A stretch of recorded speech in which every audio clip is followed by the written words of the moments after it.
गुजरात विधानसभा चुनाव के दूसरे चरण के मतदान की कई तस्वीरें दिखा रहे हैं। हर जरूरी खबर आप सबसे पहले एबीपी न्यूज पर देख रहे हैं और अब आपको सीधे लिए चलते हैं गोधरा की तस्वीर दिखाते हैं, क्योंकि गोधरा की चर्चा अक्सर गुजरात विधानसभा चुनाव में होती है, जहां पर इस समय वोटर्स की कतारें नजर आ रही हैं। और ग्राउंड जीरो से जायजा लिया एबीपी न्यूज संवाददाता अंकित गुप्ता ने। जरा आप भी देखिए क्या है गोधरा की तस्वीर।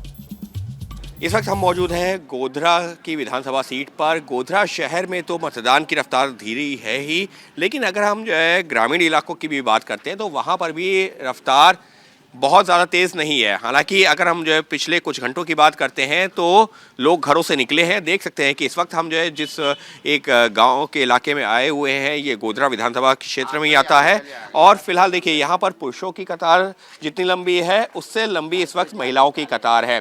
तो ये एक अच्छा संदेश कहा जा सकता है कि महिलाएं देर से ही सही लेकिन घरों से निकल रही हैं। और अगर हम इस बूथ की बात करते हैं जहां पर हम मौजूद हैं, दोपहर में 1 बजे तक का जो आंकड़ा है, तो टोटल जो कुल मतदाता हैं वो 1200 हैं, लेकिन अब तक करीबन 450 मतदाताओं का मत पड़ा है। लेकिन अभी करीबन जो है 50 लोग बाहर हैं। अगर हम इस लिहाज से भी देखते हैं तो करीबन 500 से 550 तक का जो है आंकड़ा ये पहुंचता दिख रहा है, लेकिन ये 50% भी आंकड़ा नहीं है। और इसी वजह से कोशिश ये की जा रही है लोगों के द्वारा, स्थानीय लोगों के द्वारा, कि ज़्यादा से ज़्यादा लोग घरों से निकले।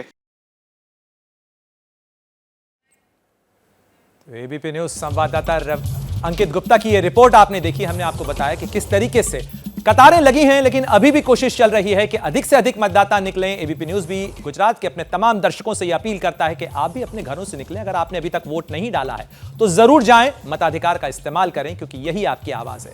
और अब आपको दिखाते हैं बनासकांठा की पालनपुर विधानसभा में दरअसल क्या तस्वीर है, जिस सीट से कांग्रेस प्रत्याशी महेश पटेल लड़ रहे हैं। और उनसे बात की एबीपी न्यूज संवाददाता रविकांत ने। महेश पटेल इसी सीट पर से मौजूदा विधायक भी हैं और महेश पटेल को अपनी जीत का भरोसा है।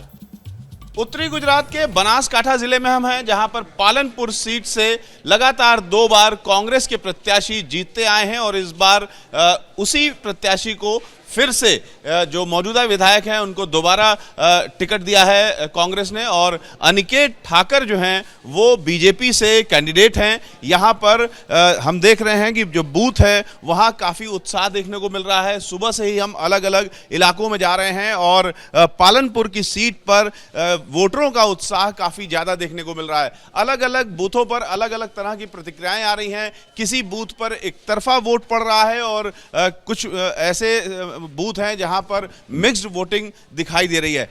विकास के मुद्दे पर ही वोट दिया जाता है, नेशनल लेवल पर ही देखा जाता है, लोकल लेवल पर कम देखा जाता है। इसलिए कि चलो कि आगे क्या अपना प्रोग्रेस है, इंडिया का कितना प्रोग्रेस हुआ है, कितना आगे नाम हुआ है, उसके बेस पर ही वोट दिया जाता है। सबको छोटा नहीं सोचना चाहिए, ज़्यादा बड़ा सोचना चाहिए ऊपर वाले। लेकिन बाबूजी कह रहे हैं कि बड़ा सोचना चाहिए, लेकिन पिछले 2 बार से लगातार स्थानीय मुद्दों पर वोटिंग होती रही। नहीं, आगे का ही सोचना चाहिए हमेशा, लोकल लेवल। नहीं, विकास ये रही अपनी टंकी बन रही है, ये भी विकास का ही मॉडल है। तो जिसको चाहे लोक जागृति के लिए मत दीजिए, जिस पक्ष को भी आपको वोट देना है वो दीजिए, मगर वोट देना आवश्यक है।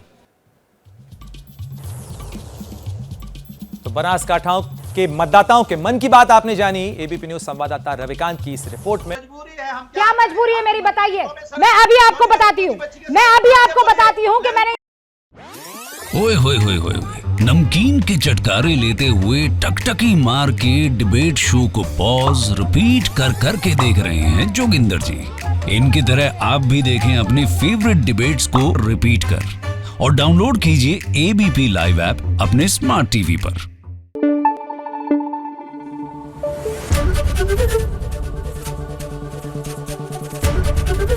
एबीपी न्यूज आपको रखे आगे।